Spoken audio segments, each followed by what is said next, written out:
Élisabeth, bonjour sur cette note, ma foi, décousue. Vous êtes de l'Université Laval. Oui, exact. Et Cerveau en tête existe en fait depuis un certain temps, 2009. Oui, exactement, depuis 2009.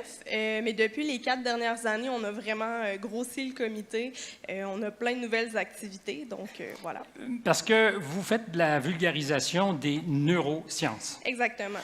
C'est pas évident pour tout le monde ce que c'est d'ailleurs. Non, pas du tout. Puis nous, notre objectif, c'est de rendre un concept qui est très abstrait comme le cerveau, puis le rendre en des termes très, très concrets que des enfants du primaire, du secondaire, du cégep peuvent comprendre.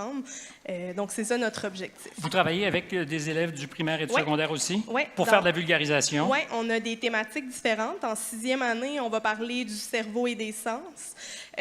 Puis au secondaire, secondaire 3, on va parler de l'effet des drogues sur le cerveau.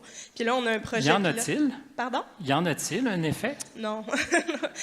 Oui, c'est ça dans le fond. Puis nous, on arrive vraiment dans une perspective qui n'est pas de culpabiliser le jeune, mais juste de lui expliquer qu'est-ce qui se passe dans son cerveau quand il consomme pour qu'il puisse prendre après ça les décisions éclairées. Voilà. On croirait entendre un parent.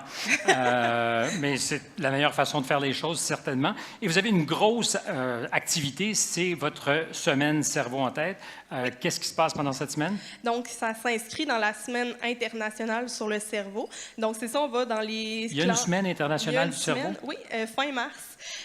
Donc, on va dans les écoles primaires, secondaires pour faire les présentations dont je viens vous parler. Puis là, on a des projets pilotes sur la santé mentale, secondaire 5 et cégep qui commencent également. Bravo. Et à vous, encore une fois, merci. Merci.